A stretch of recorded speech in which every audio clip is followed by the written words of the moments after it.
உமரப்புலவர் முன்னாள் மாணவர் சங்கத்தின் முத்துச்சிதறல் நிகழ்ச்சிக்கு வருகை தந்திருக்கும் உங்கள் அனைவரையும் வருக வருக என வரவேற்கிறோம். உமரப்புலவர் பள்ளி என்று சொன்னதும் இப்பொழுது உள்ள தலைமுறைக்கு அவ்வளவாக யாருக்கும் தெரிவதில்லை. உமரப்புலவர் தமிழ் மொழி நிலையமா என்றுதான் கேட்கிறார்கள். ஆனாலும் நாங்கள் அங்கு படித்த முன்னாள் மாணவர்கள் இன்னமும் எங்கள் பள்ளியை மறக்காமல் ஒரு சங்கம் வைத்து அடுத்தடுத்த நிகழ்ச்சி நடத்தி கொண்டிருக்கிறோம். இந்த நிகழ்ச்சிக்கு இன்று எத்தனை பேர் வந்தார்கள் என்பதை விடவும் எவ்வளவு முக்கியமானவர்கள் வந்திருக்கிறார்கள் என்பதை எண்ணி நாங்கள் மிகவும் மகிழ்வு அடைகிறோம். அதாவது உங்கள் ஒவ்வொருவருக்கும் எங்களுடைய மனமார்ந்த நன்றி. இன்னும் சற்று நேரத்தில் நிகழ்ச்சி தொடங்கவிருக்கிறது. சிறப்பு விருந்தினர் வந்துவிட்டார். அவரை இப்பொழுது நாம் வரவேற்கவிருக்கிறோம். அதற்கு செம்பவன் குழு தொகுதி நாடாளுமன்ற உறுப்பினரும் வளர்த்தமிழ் இயக்கத்தின் ஆலோசகருமான மதிப்புக்குரிய திரு விக்ரம் நாயர் அவர்கள்.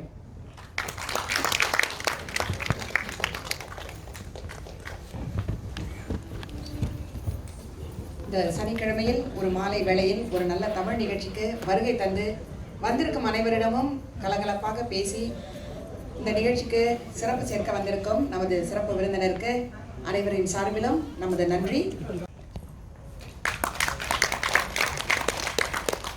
வளர்த்தமிழ் இயக்கத்தின் தலைவர், நமது தமிழ் நிகழ்ச்சிகள் அனைத்துக்கும் எப்பொழுதும் ஆதரவு காட்டி வரும் செம்பவன் குழு தொகுதி நாடாளுமன்ற உறுப்பினர் திரு விக்ரம் நாயர் அவர்களுக்கு பொன்னாடை போர்த்தி மாலை அணிவித்து மரியாதை செய்யப்பட்டிருக்கிறது. மிக்க நன்றி. இந்த நிகழ்ச்சியில் முதல் அங்கமாக தமிழ் வாழ்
அனைவருமாக சேர்ந்து பிறகு ஒரு புகைப்படம் எடுத்துக்கொள்ள வேண்டும் என்பதையும் இந்த வேளையிலேயே நினைவுபடுத்தி விடுவோம்.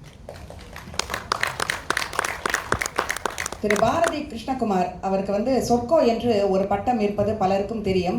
கம்பன் கழகத்தின் தமிழ் சுடர் விருது, இலக்கிய வீதியின் அன்னம் விருது, தென் சென்னை தமிழ் சங்கத்தின் சொல்லரசு விருது, ஆரூர் தமிழ் சங்கத்தின் சொல்லருவி விருது, சென்னை சில்க்ஸ் நிறுவனம் வழங்கிய பாரதி கண்ட பைந்தமிழன் விருது, கஜானந்தா அறக்கட்டளையின் செஞ்சோர் செல்வர் விருது, பாரதி பாசறை வழங்கிய பாரதி விருது, மதுரை இலக்கிய வட்டம் வழங்கிய சொல்லேர் உழவன் விருது, ராஜபாளையம் ஆனந்தா அறக்கட்டளை வழங்கிய சொர்க்கோ விருது, அன்றில் இலக்கிய அமைப்பு வழங்கிய மேடை தமிழுக்கான வாழ்நாள் சாதனையாளர் விருது, பன்னாட்டு அரிமா சங்கம் வழங்கிய வாழ்நாள் சாதனையாளர் விருது, இத்தகைய தனிச்சிறப்புடைய இலக்கிய சமூக விருதுகள் பல.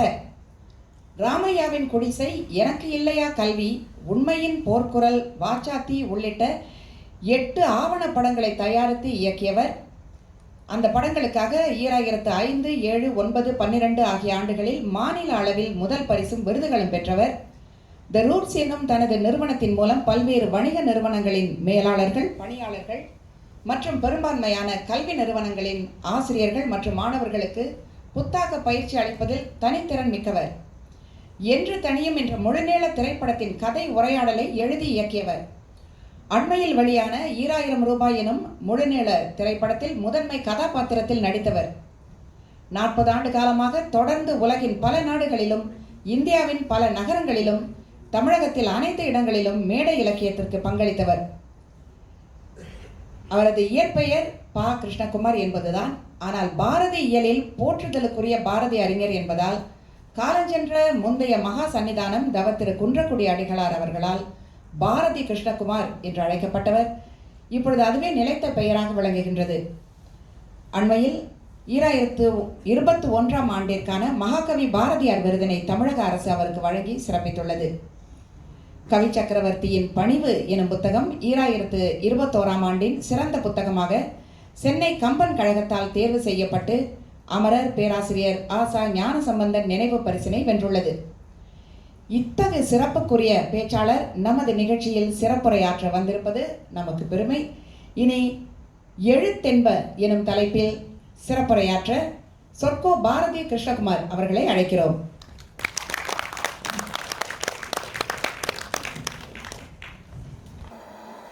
எல்லா உயிரும் இன்பம் எய்துக, எல்லா உயிரும் இன்பம் எய்துக, எல்லா உடலும் நோய் தீர்க, எல்லா உணர்வும் ஒன்றாதல் உணர்க.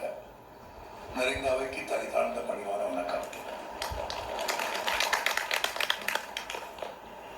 அன்பினால் இதற்கு முன்பு வாசிக்கப்பட்ட அனைத்தையும் நீங்கள் மறந்துவிட வேண்டும் என்று நான் பணிவோடு கேட்டிருக்கிறேன். அறிமுகத்தின் பொருட்டும் அன்பின் பொருட்டும் இத்தகைய சொற்களை நாம் கேட்டுக்கொண்டே இருக்கிறோம். அவைகளை மறந்து விடுவது தொடர்ந்து செயலாற்றுவதற்கு பயனளிக்கிறது. இன்றைய நிகழ்வில் இந்த மொழியின் சிறப்பை பற்றி உலகில் வேறு எந்த நாட்டிலும் பார்க்க முடியாத தனிச்சிறப்பாக ஒரு மாதம் முழுவதையும் தமிழுக்கு கொண்டாடும் சிங்கப்பூர் அரசையும் அது தொடர்புடைய பெருமக்களையும், இன்றைக்கு இந்த நிகழ்ச்சி காரணமாக இருக்கிற உயர்நிலைப்பள்ளியினுடைய பழைய மாணவர் சங்கத்திற்கும் என் தனித்த நன்றியையும் வாழ்த்தையும் முதலில் தெரிவித்துக் கொள்கிறேன். எப்படியாவது மொழியை மக்களிடத்தில் கொண்டு போய் சேர்த்து விட வேண்டும் என்பது பற்றி அன்றைக்குரிய பேராசிரியர் வேணுகோபால் என்று குறிப்பிட்டார். மார்ட்டின் லூதர் கிங் ஒரு முறை பேசும்போது சொன்னார், பறந்து போ, பறக்க முடியாவிட்டால் ஓடு, ஓடு, ஓட முடியாவிட்டால் நடந்தாவது போ, நட, நடக்க முடியாவிட்டால் தவழ்ந்தாவது போ. அடுத்த வார்த்தை மார்ட்டின் லூதர் கிங் நிறைவாக சொன்னார், ஒரு சிறு அசைவு இருந்தால் போதும். அந்த இடத்திற்கு நாம் வந்து விட்டோம் என்று உங்களில் பலருக்கு தோன்றலாம். ஆனால் நான் அப்படி கருதவில்லை. எல்லாவற்றையும் திரும்ப உருவாக்கி விடுவதற்கான செல்வமும் வளமும் நமது மொழிக்கு இருக்கிறது. நாம் அதற்கு என்ன செய்ய வேண்டும் என்பதையும் எப்படியெல்லாம் செய்ய வேண்டும் என்பதையும் ஆய்வதும் பேசுவதும் திட்டமிடுவதும் தான் நாம் செய்ய வேண்டிய பணிகள். ஒன்றை இந்த தலைமுறைக்கு உணர்த்த வேண்டியிருக்கிறது, அல்லது இந்த தலைமுறை சார்ந்த நமக்கே நாமே உணர்ந்து கொள்ள வேண்டிய ஒன்று இருக்கிறது. இந்த உலகத்தில் பல்லாயிரக்கணக்கான மொழிகள் பேசப்படுகின்றன. ஏறக்குறைய 6000 மொழிகள் பேசப்படுகிறது உலகம் முழுவதும். இந்தியாவில் மட்டும் நீங்கள் பார்த்தால் 12 மொழி குடும்பங்களைச் சேர்ந்த 1600 மொழிகள் பேசப்படும் ஒரு நாடு இந்தியா. பேச்சு மொழிகள். பேராசிரியர் அகத்தியலிங்கம் இந்தியாவை மொழிகளின் அருங்காட்சியகம் என்று வர்ணிப்பார். India is a museum of languages என்று போராட்டுவார். ஏனென்றால் 12 மொழி குழுமங்களைச் சேர்ந்த 1600 மொழிகள் இந்தியாவில் மட்டும் பேசப்படுகிறது. உலகெங்கிலும் 6000 மொழிகள் பேசப்படுகிறது. ஆனால் 200க்கும் குறைவான மொழிகளுக்குத்தான் எழுத்து இருக்கிறது. இதை நாம் தமிழர்களுக்கு சொல்ல வேண்டியிருக்கிறது. 200க்கும் குறைவான மொழிகளுக்குத்தான் எழுத்து இந்த உலகத்தில் இருக்கிறது. அதிலும் ஏறக்குறைய 40-50 மொழிகளுக்கு சொந்த எழுத்து கிடையாது. வேறு மொழியின் எழுத்தை தங்கள் மொழியாக வைத்துக் கொண்டிருக்கிறார்கள். தங்களுக்கென்று சொந்தமாக எழுத்து இருக்கிற மொழிகள் என்று பார்த்தால் ஒரு 100-120 மொழிகள் தான் உலகத்தில் தமக்கென்று சொந்தமாக எழுத்து இருக்கிற மொழிகள். அப்படி சொந்தமாக எழுத்து இருக்கிற 100-120 மொழிகளின் வயது என்ன என்று பார்த்தால் பெரும்பான்மையான மொழிகள் 1000 ஆண்டுகளுக்குள் அடங்கிவிடும். 2000 ஆண்டுகளை கடந்து எழுத்தும் இலக்கணமும் இலக்கியமும் கொண்ட மொழிகள் இந்த உலகத்தில் 6 மொழிகள் தான். கிரேக்கம், லத்தீன், ஈப்ரு, சமஸ்கிருதம், சீனம், தமிழ். ஓரிட்டு இடத்தை நிரப்புங்க. தமிழ் சேர்ந்து பேசலாமே. தமிழ் மொழி 2000 ஆண்டுகளை கடந்து எழுத்தும் இலக்கணமும் இருக்கிற மொழிகள் 6. கிரேக்கம், லத்தீன், ஈப்ரு, சமஸ்கிருதம், சீனம். ஒரு 50 பேர் இருக்கோம். செந்தமிழ் 50 பேருக்கு ஒத்துமையில 50 பேரும் சேர்ந்து ஒரு தடவை தமிழ்னு சொல்லிட்டாங்க. 6 மொழிகளில் 5 மொழிகள் தவிர 6வது மொழி எது? தமிழ். நன்றி. இப்ப நம்பிக்கை இருக்கிறது. எப்படியாவது தமிழை பேச வைத்து விட முடியும் தானே. ஒரு கதை சொல்லியாவது குழந்தைகளுக்கு தமிழை ஊட்ட வேண்டும் என்று சில ஆண்டுகளுக்கு முன்பு ஒரு பயிற்சி முகாமை கல்வி அமைச்சகம் நடத்தியது. நான் இங்க வந்து ஒரு நாள் முழுவதும் அதை நடத்தினேன். நானே ஒரு கதை இப்போது சொல்லலாமா என்று எனக்கு தோன்றுகிறது. என் நிகழ்ச்சி நிலையில் நான் திட்டமிடாத, ஆனால் நீங்கள் சொன்னதற்கு பிறகு எனக்கு தோன்றுகிறது எல்லோருக்குமே கதை சொல்ல வேண்டியிருக்கிறது. கதை கேட்பதற்குத்தான் மனம் வேண்டும். வயதாகிவிட்டால் கதை கேட்கக்கூடாது என்று இல்லை.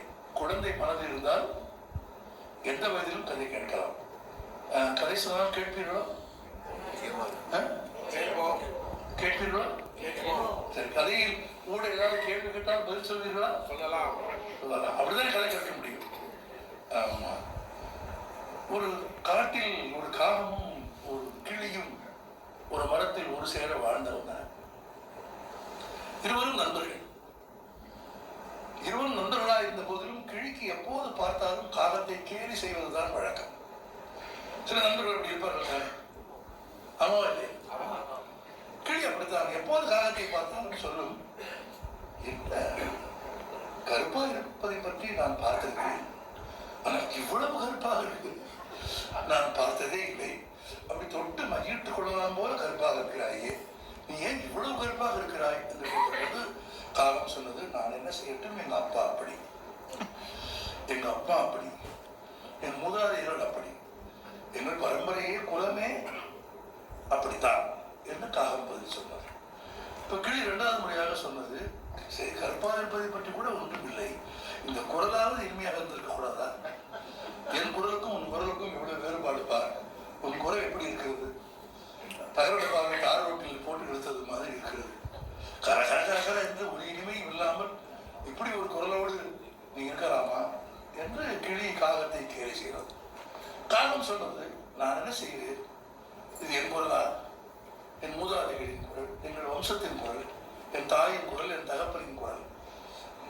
கிளி சொன்னது, என்னை பாரு, எப்படி இருக்கு, எவ்வளவு அழகு, வெறும் பச்சையா, எத்தனை பச்சை, கழுத்தில் ஒரு பச்சை, காலில் ஒரு பச்சை, தோளில் ஒரு பச்சை, இறக்கையில் ஒரு பச்சை. இந்த பச்சைகளுக்கு நடுவே கழுத்தில் பாரு என்ன இருக்குது, ஒரு சிவப்பு வட்டம் இருக்குது. மூக்கை பாரு, அதற்கு ஒரு தனி நிறம்.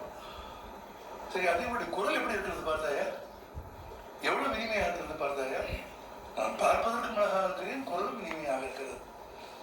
இப்படி அன்றாடம் சந்திக்கிற போதெல்லாம், நேரம் கிடைக்கிற போதெல்லாம் கிளியை காகத்தை கேலி செய்யும். காகம் பொறுமையாக அதை ஏற்றுக்கொள்ளும். ஏனெனில் ஒருவர் குறை இருவர் நட்பு. நண்பன் தானே, கேலி செய்தால் பரவாயில்லை என்று விட்டு விடும்.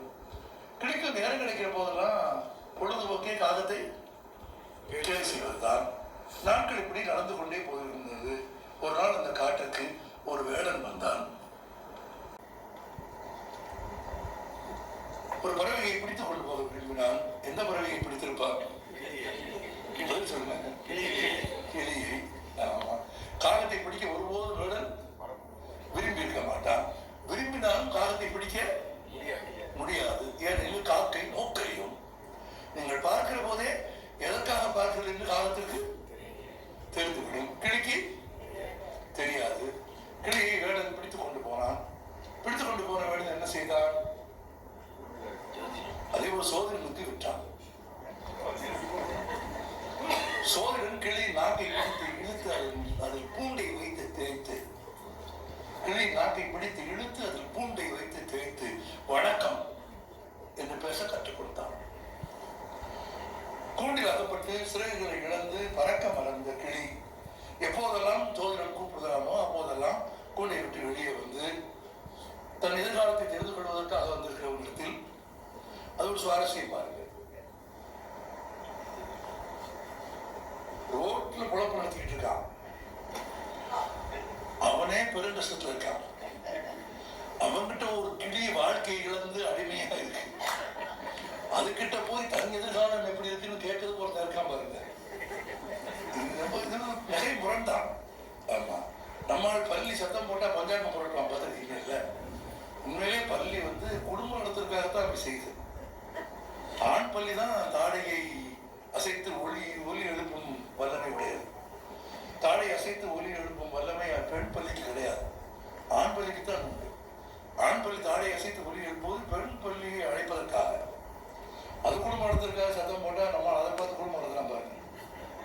அது மாதிரி கிளிக்கிட்ட உட்கார்ந்து ஜோசியம் கட்டிட்டு இருக்கான். இவன் வந்தவொடனே ஜோசியம் கூப்பிடுவான். கிளி வெளியே ஒரு சீட் எடுத்து கொடுத்துட்டு ஒரு நெல்லை வாங்கி கொடுத்துட்டு வந்தவனுக்கு வணக்கம் சொல்லிட்டு போயிடும். கிளியின் நாட்கள் இப்படி போய் கொண்டிருந்தது. காகம் தன் நண்பனை தேடி நகரத்திற்கு வந்தது.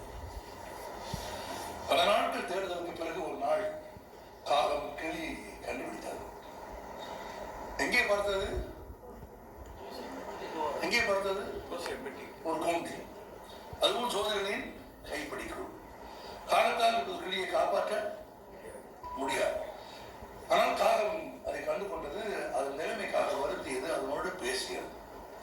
நீ இப்படி சிரமப்பட்டு ஒருவன் கையில் அகப்பட்டு இறக்கைகளை இழந்து ஒரு கூண்டில் அகப்பட்டு வாழ்வா என்று நான் நினைக்கவே இல்லை.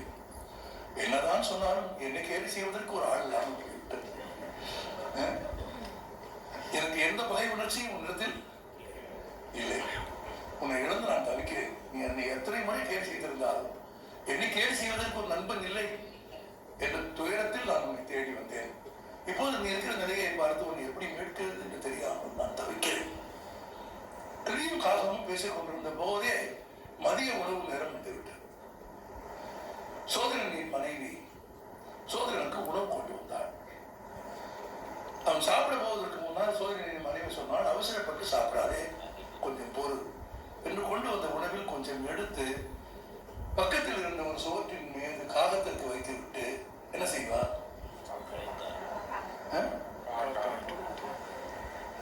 என்ன செய்வார்?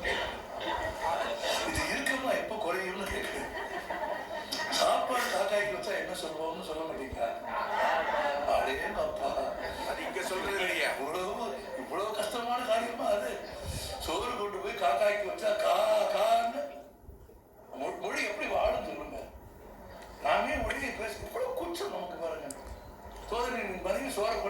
என்ன பண்ணா? நன்றி நன்றி காக்கான்னு கூப்பிட்டான். இப்போது கிளி திகைத்து பார்த்தது.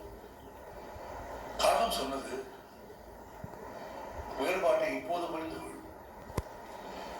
நீ அவர்கள் மொழியை பேசிக் கொண்டிருக்கிறாய், அடிமையாக இருக்கிறாய்.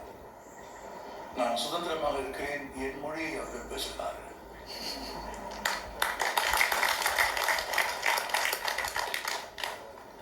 இந்த கதையோடு துவங்கினால் பொருத்தமாக இருக்கும் என்று நினைக்கிறேன்.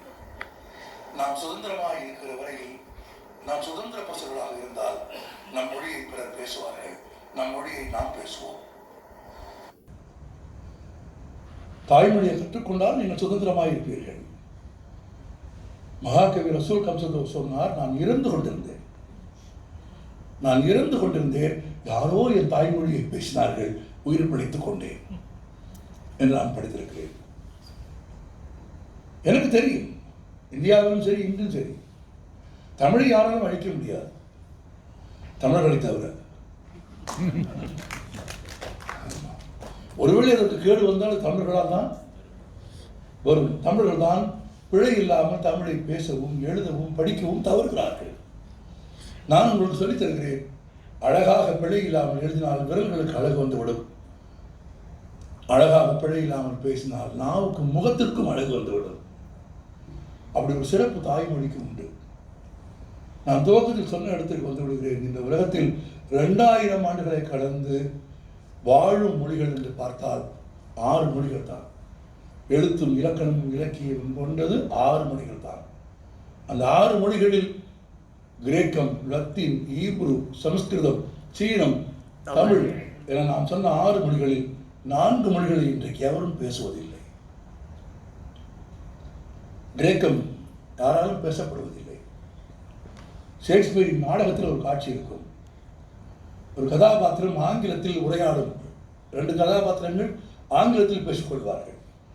ஒருவன் சொல்லுவான் ஆங்கிலத்தில், அடுத்தவன் சொல்வான், நீ பேசுவது எனக்கு புரியவில்லை என்று சொல்வான். அவன் திரும்ப சொல்லுவான். அந்த கதாபாத்திரம் திரும்ப சொல்லும், இப்போதும் நீ சொல்வது எனக்கு புரியவில்லை. நீ சொல்வது எனக்கு புரியவில்லை என்று சொல்வதற்கு ஷேக்ஸ்பியர் பயன்படுத்திய வார்த்தை என்ன தெரியுமா உங்களுக்கு?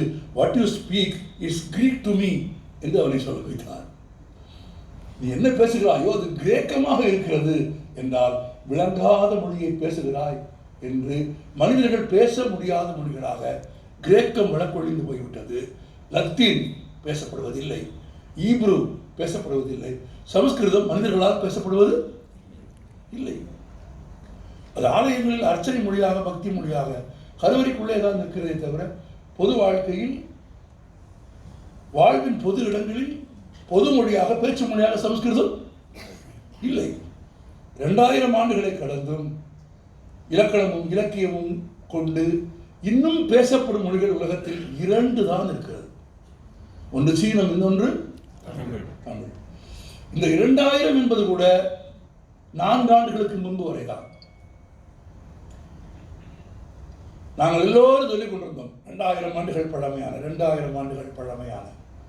ஆனால் 4 ஆண்டுகளுக்கு முன்பு தமிழ்நாட்டில் மதுரையில் வைகைக்கரையில் கீழடியில் நடந்த ஆய்வுகளின் அறிவியல் பூர்வமான முடிவுகளுக்கு பிறகு உலகம் இன்றைக்கு ஒப்புக்கொண்டிருக்கிறது, உலகத்தில் 3500 ஆண்டுகளை கடந்த உலகின் ஒரே மொழி தமிழ். இந்த 3500 ஆண்டுகளை கடந்த ஒரே மொழி தமிழ் என்கிற சிறப்பை கீழடியில இருந்து அறிவியல் பூர்வமாக நாம் பெறுவதற்கும் உலகத்திற்கு அறிவிப்பதற்கும் காரணமாக இருந்தது எழுத்து. எழுத்தின் சிறப்பு மேன்மை என்றால் என்ன என்று நீங்கள் தெரிந்து கொள்ளுங்கள். எழுத்தின் மேன்மைதான் இன்றைக்கு தலைப்பு. அன்றைக்கு மனிதர்கள் தமிழ் பேசி இருப்பார்கள், நான் மறுக்கவில்லை, இன்றைக்கும் பேசுவார்கள்.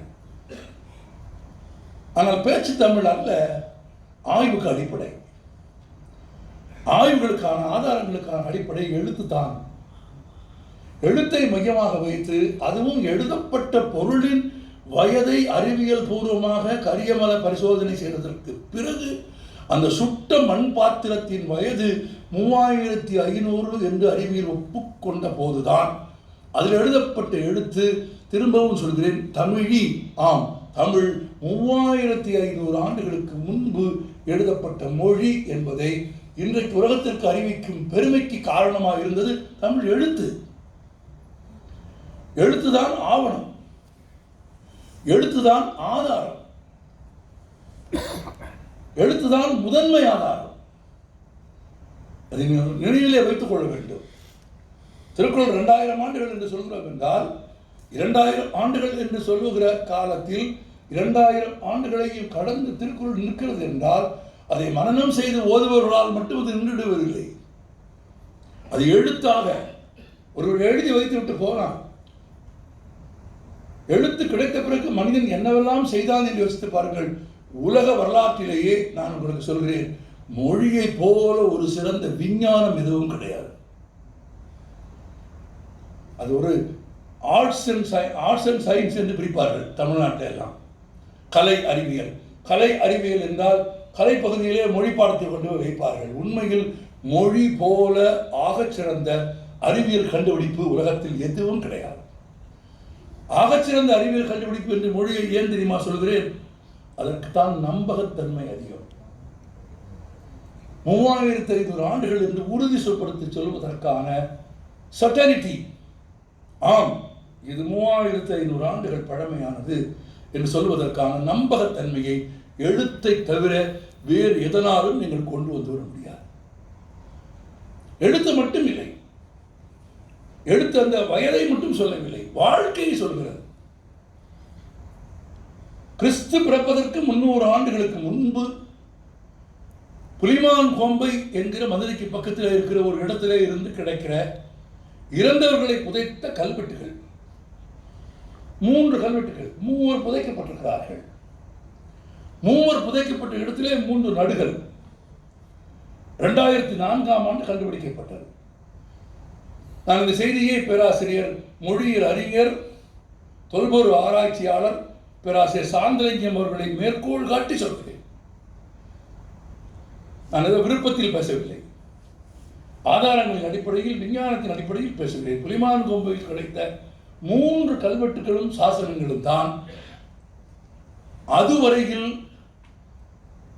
தமிழ் என்பது பிராமி எழுத்து என்று இருந்த கருத்தை உழைத்து தமிழ் என்பது தமிழி என்கிற பிறமொழி கலப்பில்லாத ஒரு மொழி என்பதை உலகத்திற்கு உணர்த்தியது ஒரே ஒரு சான்றுதான்.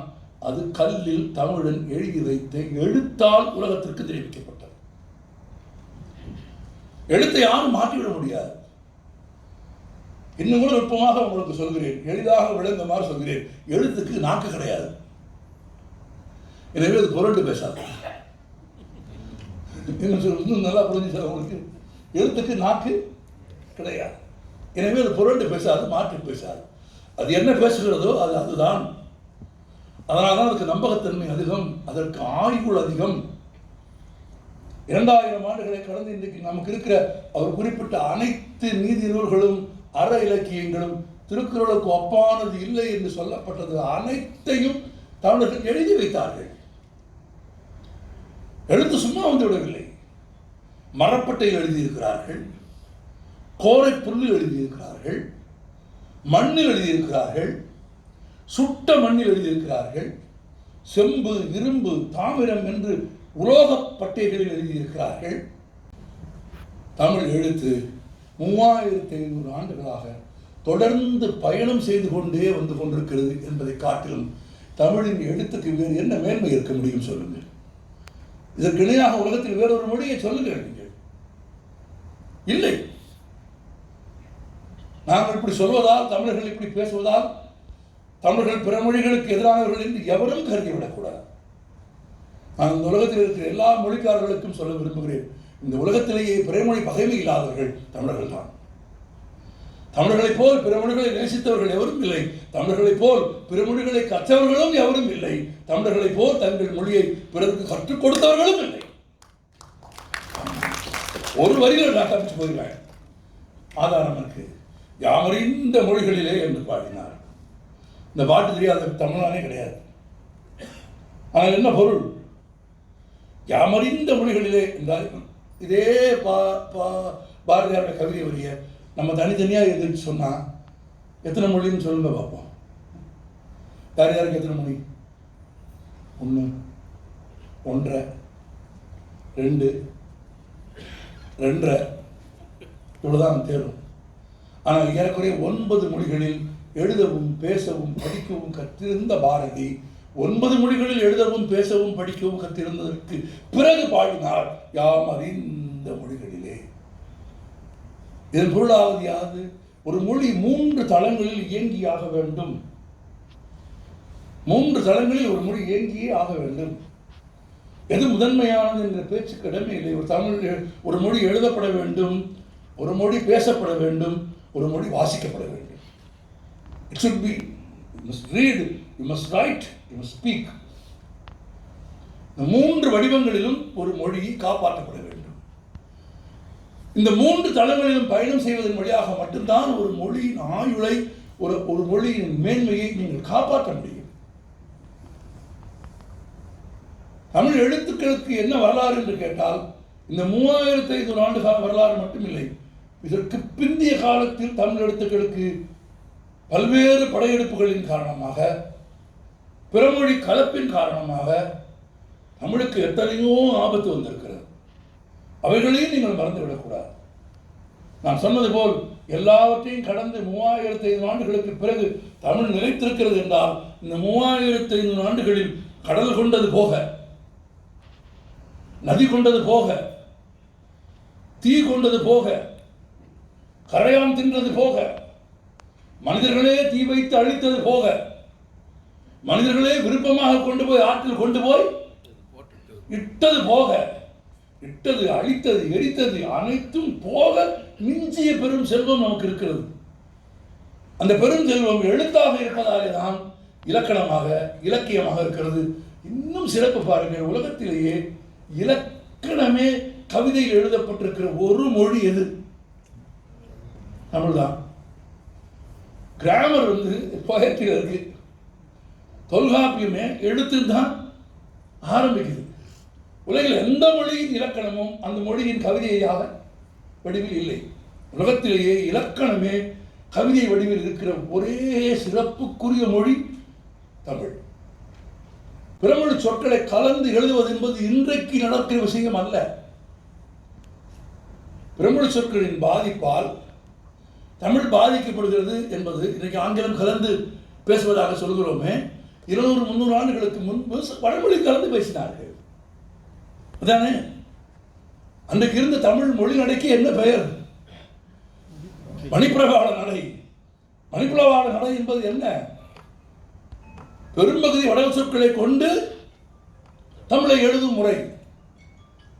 அதற்கு தென்னிந்தியாவின் பல மொழிகள் இரையாயின. ஆனால் அப்படி மணிப்பிரவாள நிலையிலே இருந்து சாத்தியமான அளவு இயன்றவரை தூய தமிழில் பேசும் பழக்கத்தை நடைமுறைப்படுத்துவதற்காக ஒரு பரிதிமார் கலைஞரும், ஒரு மறைமலை அடிகளும், ஒரு பாவலர் ஏறு பெருஞ்சித்தனாரும், தனித்தமிழ் இயக்கங்களை ஒரு பாரதியும், என் பாரதிதாசனும் தமிழில் இயன்றவரை தமிழை தமிழாகவே பேசுவது என்று கொண்டு வந்துதான் இன்றைக்கு தமிழ் உரைநடை எங்கே வந்து இருக்கிறது? இன்றைக்கு தமிழ் உரைநடையில் வடமொழி சொற்கள் இல்லை. இன்றைக்கு தமிழ் உரைநடையை நீங்கள் படித்தால் உலகத்தரத்திற்கான சிறுகதைகளை தமிழில் சிங்கப்பூரிலும் எழுதுகிறார்கள், இந்தியாவிலும் எழுதுகிறார்கள். அப்படியானால் வடமொழியின் ஆதிக்கத்தில் இருந்து தமிழை மீட்டிருக்கிறோமா இல்லையா? ஆமாவா இல்லையா சொல்லுங்க. தமிழ் மொழிக்கு இணையேது இந்த தரணிக்கெல்லாம் இதை நீ எடுத்தோது. தமிழ் மொழிக்கு இணையேது இந்த தரணிக்கெல்லாம் இதை நீ எடுத்தோது. தமிழ் மொழிக்கு இணையேது.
தகைசேர் கம்பனின் ஓவியம் உண்டு.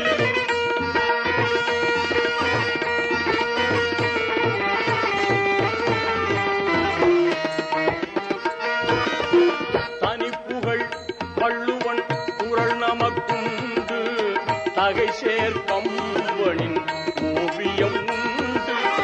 கனிவாம் சிலப்பதிகாரம் கற்கண்டு.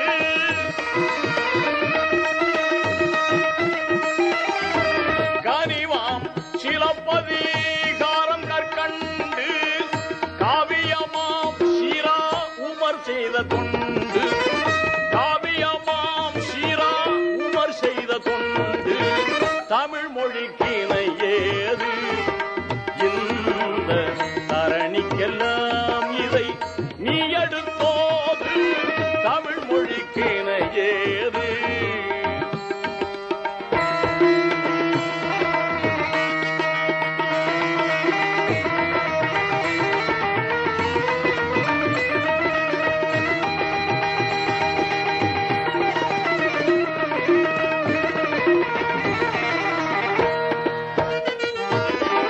பழகு தமிழ் தேம்பா பணி நமக்குண்டு.